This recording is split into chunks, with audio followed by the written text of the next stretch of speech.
तो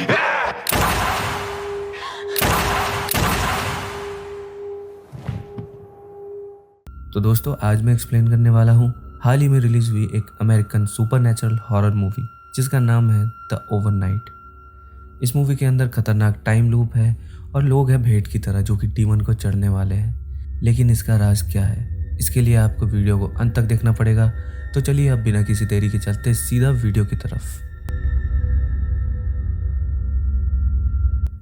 मूवी के स्टार्टिंग में हमको दिखाया जाता है सन 1985 को, जहाँ पर एक लड़का डेविल वर्शिपिंग कर रहा था। वो लड़का फ्लोर पर सैटेनिक सिंबल्स बनाता है, कैंडल जलाता है और एक डेविल वर्शिपिंग वाली ड्रेस पहनकर प्रेयर्स करने लगता है। और वो लड़का ये सारी चीज़ें अपने मैनर के बेसमेंट में कर रहा होता है। और ऊपर से उसको उसकी बहन और पेरेंट्स की आवाज़ आती है जो कि उसकी बहन पर किसी बात पर गुस्सा कर रहे थे।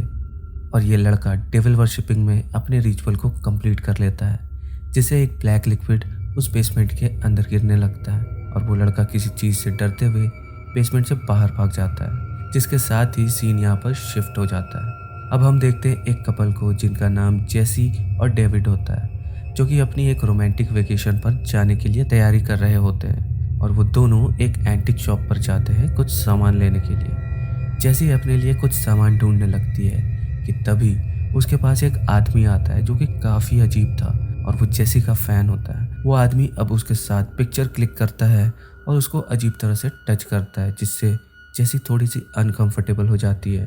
लेकिन वो आदमी पिक्चर क्लिक करने के बाद सडनली वहाँ से गायब हो जाता है। अब जेसी डेविड के पास आती है और वो उसको एक डॉल दिखाता है और थोड़ी बहुत मस्ती करके वो लोग वहाँ से चले जाते हैं। और वो आदमी जो जेसी का फैन स्टॉकर था, वो उस डॉल को लेकर उनका पीछा करने लगता है। जेसी और डेविड अब रोड साइड में मस्ती करते हुए अपनी वेकेशन के लिए आगे बढ़ रहे होते हैं। और रास्ते में हम देखते हैं कि वही डॉल रोड पर पड़ी हुई थी, जिसके ऊपर एक नेल होती है। और उस नेल से जेसी की कार जो होती है वो पंक्चर हो जाती है। वो दोनों इससे बहुत परेशान हो जाते हैं और जंगल से कोई उनके ऊपर नज़र भी रख रहा था। और वो लोग डिसाइड करते हैं कि उनके पास एक्स्ट्रा टायर तो है नहीं, यानी कि स्टेपनी उनके पास नहीं है। तो वो लोग ऐसे ही किसी पास के टाउन जाकर उस टायर को ठीक कराएंगे। वो दोनों ही एक टाउन के पास पहुंच जाते हैं, जहां पर ना तो उनको लोग मिलते हैं और ना ही कोई शॉप मिलती है। और वो लोग अब एक होटल के पास पहुंच जाते हैं। इस होटल का नाम मॉनरो मैनर होता है। और रात काफ़ी हो जाने की वजह से वो दोनों डिसाइड करते हैं कि वो इसी होटल में स्टे कर लेंगे रात के लिए। वो दोनों अब इसके अंदर चले जाते हैं और वहाँ पर उनको कोई भी नहीं दिखता, ना गेस्ट ना ही स्टाफ। लेकिन तभी होटल रिसेप्शनिस्ट सलीम उनके पास आता है। सलीम उनको बताता है कि इस बिल्डिंग को 1898 में बनाया गया था और करंट ओनर ने इसको 1982 में खरीदा है। इसको रेनोवेट भी कराया, लेकिन चीज़ें यहाँ पर सही नहीं हुई। अब वो होटल खाली होने का रीज़न पूछते हैं तो ये बताता है कि उनके पास गेस्ट तो बहुत है, लेकिन मौसम ख़राब होने की वजह से वो नहीं आ पाए और स्टाफ भी यहाँ पर कम है। वो अब उन दोनों को एक रूम दे देता है जो कि बहुत ही सस्ता होता है। और हम उसके ड्रॉअर में एक पिस्टल को भी रखा हुआ देखते हैं। सलीम अब उन दोनों को रूम में ले जाने लगता है और हम नोटिस करते हैं कि वो थोड़ा अजीब सा बिहेव कर रहा था और उसका रिस्ट वॉच बार बार एक आवाज़ कर रही थी, किसी रिमाइंडर की तरह, जिसको बार बार वो चेक भी कर रहा था। रूम में आने के बाद में जैसी कार रिपेयर के लिए कॉल ट्राई करती है, लेकिन सारी लाइंस बिजी आती है, जो कि जैसी को काफ़ी अजीब लगता है। कुछ ही देर के बाद में वो नहाने जाती है और डेविड से कुछ सामान मांगती है, लेकिन बाथरूम का डोर अपने आप ही लॉक हो जाता है और इससे वो बहुत घबरा जाती है। और डेविड भी डोर ओपन करने की कोशिश करता है, जो कि बाद में अपने आप ही खुल जाता है। दूसरी ओर हम सलीम को देखते हैं, जो कि एक टाइपिस्ट की डेस्क में एक रोप को रखता है और किचन में एक नाइफ को रख देता है और वाटर टैप हल्का सा ओपन करके छोड़ देता है। इधर जेसी और डेविड तैयार होते हैं और रूम से बाहर आकर लिफ्ट से नीचे जाने लगते हैं। और लिफ्ट में उनको टाइपिस्ट मिलता है जो कि कॉफ़ी लेने जा रहा था और काफ़ी स्ट्रेस में था। लिफ्ट से नीचे आने पर उनको सलीम मिलता है और वो लोग उससे बाथरूम डोर की कंप्लेंट करते हैं। वो लोग अब डिनर करने के लिए डिनर हॉल की ओर जाने लगते हैं और जैसी एक रूम में दो बच्चों को देखती है जो कि खेल रहे थे, क्योंकि उसकी जो वॉच होती है ना, वो फिर से आवाज़ करने लगती है। वो भागकर अब एक रूम के बाहर जाता है और कान लगाकर कुछ सुनने लगता है और थोड़ा सा रिलैक्स हो जाता है। डेविड और जेसी को शेफ लिंडा डिनर लाकर देती है और सलीम ड्रिंक सर्व करता है, जो कि एक बार फिर से अपने वॉच की आवाज़ होते ही वहाँ से जल्दी से चला जाता है। खाना खाते टाइम डेविड और जेसी के पास में यूजीन मॉनरो आता है, जो कि इस होटल का ओनर था, और वो उन दोनों से थोड़ी बहुत बात करता है और वहाँ से चला जाता है एक आदमी के पास में जिसका नाम बेटनकोर्ट होता है, जिसके साथ में एक एमा नाम की लड़की भी थी। और यूजीन बेटनकोर्ट को कुछ ड्रग देता है और बोलता है कि एमा का अच्छे से ख्याल रखा जाए, और तभी वो वहाँ से चला जाता है और एमा चुपके से एक इंजेक्शन अपने पास रख लेती है। अब हम एक सिंगर को देखते हैं जिसकी नेक पर कट का मार्क्स काफ़ी गहरा था, लेकिन वो फिर भी सिंगिंग कर रहा था।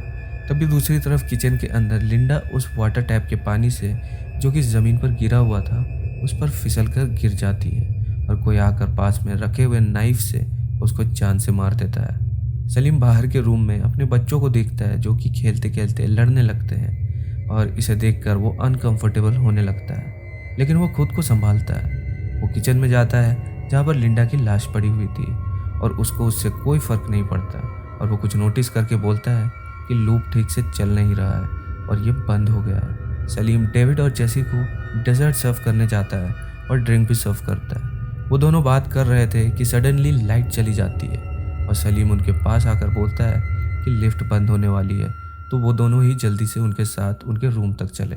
वो दोनों सलीम के साथ जाने लगते हैं, और जेसी वही रूम देखती है जिसके अंदर उसने बच्चे देखे थे, और इस बार वो उस रूम के अंदर बच्चों की लाश को देखती है, जिसे कि वो घबराकर चिल्लाने लगती है। डेविड आकर जेसी को संभालता है, और अब वो रूम अचानक से ही नॉर्मल हो जाता है, और वहाँ पर किसी भी की लाश नहीं होती। और हम देखते हैं बेटनकोर्ट और एमा को, जहाँ पर एमा बाथटब में लेटी हुई थी ड्रग्स के नशे में, और बेटनकोर्ट उसको ड्रग्स दे रहा था। हम यूजीन को देखते हैं जो कि एक टेबल को देख रहा होता है, और उसको विजन्स आने लगते हैं जिसमें एक लड़की एक ओल्ड कपल पर नाइफ से स्टैब कर रही थी।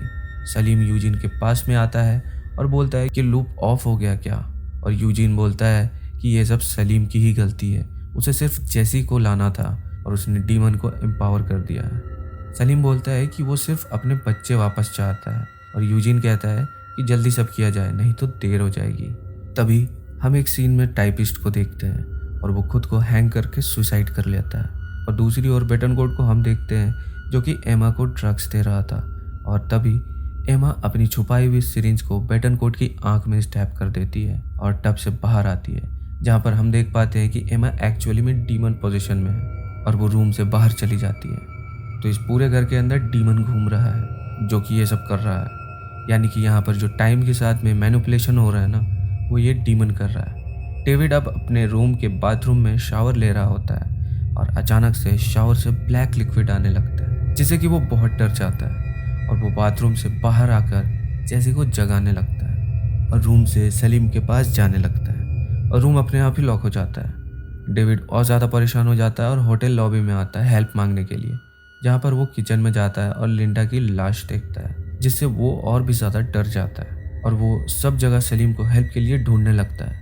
इधर जैसी भी भाग जाती है और वो बाथरूम में जाती है, वहाँ की हालत और ब्लैक लिक्विड को देखकर परेशान हो जाती है और डर जाती है। अब वो भी रूम से जाने की कोशिश करने लगती है, लेकिन डोर लॉक हो जाता है। इधर हम देखते हैं कि सलीम जो कि उसी स्टॉकर के साथ में था, और उसने स्टॉकर को जेसी की कार बेच दी थी। जी हाँ, यानी कि ये सब इनकी मिली भगत थी इनको यहाँ पर लाने की। खैर, होटल में आने पर यूजीन सलीम को बोलता है कि उसने कार क्यों बेच दी, जिस पर सलीम बोलता है कि डेविड और जेसी का यूज वो लोग सलीम के बच्चों को वापस लाने के लिए करेंगे, तो कार का अब क्या काम है। यूजीन सलीम को सीसीटीवी दिखाता है जहाँ पर बेटनकोर्ट आंख में सिरिंज लिए होटल में घूम रहा था, और यूजीन बोलता है कि अब बड़ी प्रॉब्लम हो गई है। डेविड हेल्प के लिए घूमते हुए एक रूम में पहुंचता है जहाँ पर पॉसेस्ड हुई एमा थी, और सलीम के बच्चे रोहन और देव की स्पिरिट भी थी, और वो सब डेविड को हॉन्ट करते हैं, और डेविड उस रूम से भागता है, और बाहर आने पर वो रूम लॉक हो जाता है। डेविड अब टाइपिस्ट को देखता है और उसके पीछे जाता है हेल्प के लिए, और टाइपिस्ट अपने डेस्क पर आता है और थोड़ी टाइपिंग करता है, और डेस्क में रखी हुई रोप जिसको सलीम ने रखा था उससे खुद को हैंग करके सुसाइड कर लेता है, जिसको देखकर डेविड परेशान हो जाता है। लेकिन अगले ही पल टाइपिस्ट थॉमस अपनी डेस्क पर था, और ये एक लूप है थॉमस के सुसाइड का। इस पूरे होटल में यही हो रहा था, जिन लोगों की मौतें हो रही थी उनके साथ एक लूप चल रहा था। वो बार बार जिंदा होते, मरते, फिर जिंदा होते, फिर मर जाते, और ये सब किसी और की नहीं बल्कि उसी डीमन की करनी थी, या फिर इसके पीछे कोई और ही राज है। तो इसके बारे में हम थोड़ी देर में जानेंगे। तभी अब यूजीन को जेसी मिल जाती है, जिसको वो अपने साथ बेसमेंट में ले जाता है, और हम समझ पाते हैं कि ये वही बेसमेंट है जो कि मूवी की स्टार्टिंग में हमने देखा था। यूजीन जेसी को बांध देता है, और डेविल वर्शिपिंग करते हुए प्रेयर्स रीड करने लगता है। इधर डेविड यहाँ वहाँ घूम रहा था और उसको सलीम मिल जाता है, जिससे वो सवाल करता है कि यहाँ पर हो क्या रहा है। और सलीम बोलता है कि वो कोई भी एक्सप्लेनेशन नहीं देने वाला। और सलीम डेविड पर गन पॉइंट करता है, लेकिन डेविड उससे हाथापाई करके वहाँ से भाग जाता है। डेविड अब रूम में जाता है और वहाँ उसको बेटनकोर्ट घूमता हुआ मिलता है, जिससे डेविड और भी ज़्यादा परेशान हो जाता है क्योंकि उसकी आंख में एक सिरिंज घुसी हुई थी। यूजीन अब बेसमेंट से बाहर आ जाता है और सलीम और डेविड को ढूंढने लगता है।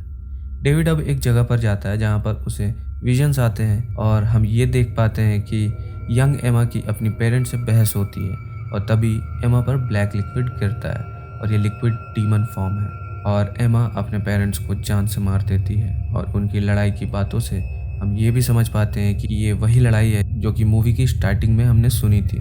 डेविड के पास अब यूजीन और सलीम आते हैं और सलीम डेविड को बेहोश कर देता है। यूजीन सलीम से डेविड को बेसमेंट में लाने को बोलता है और डेविड होश में आकर सलीम से लड़ने लगता है, जिसे एक शॉट डेविड को लग जाता है गलती से। यूजीन बोलता है कि वो जेसी को जिंदा देखना चाहता है तो बेसमेंट में आ जाए। सलीम यूजीन को देखकर ये पूछता है कि आखिर वो कर क्या रहा है, जिस पर यूजीन बोलता है कि एमा को कंट्रोल में बेटनकोर्ट अपने ड्रग्स से नहीं रख रहा था, बल्कि वो भी उसकी हेल्प कर रहा था। सभी लोग अब बेसमेंट में आ जाते हैं और अब यहाँ पर खुलते हैं इस मूवी के असली राज। यूजीन जेसी से बोलता है कि उसके अंदर का डीमन को वो कैद करना चाहता है, जो अभी एमा के अंदर है। और एमा यहाँ पर यूजीन की ट्विन सिस्टर है और डीमन को जेसी के अंदर कैद करने के तुरंत बाद ही वो और एमा यहाँ से होटल छोड़कर चले जाएंगे। और यहाँ पर हम ये समझ पाते हैं कि मूवी की स्टार्टिंग में हमने जिस लड़के को देखा था वो यूजीन था और उसी ने डीमन को समन किया था, जिसने यूजीन की जगह एमा को होस्ट बना लिया। और तब से ही यूजीन एमा को बचाने के लिए उसके अंदर से डीमन निकालने की कोशिश कर रहा था।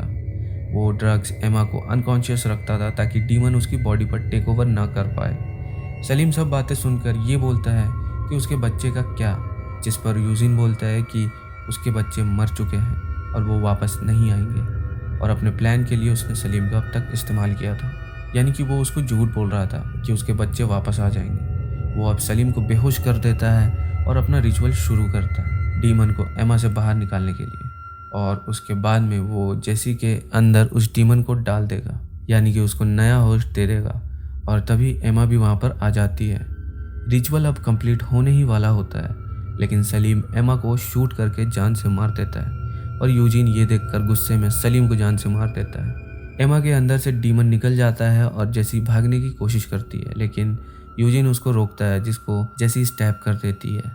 जेसी डेविड को संभालती है और वही बेसमेंट में छोड़कर हेल्प लेने के लिए चली जाती है।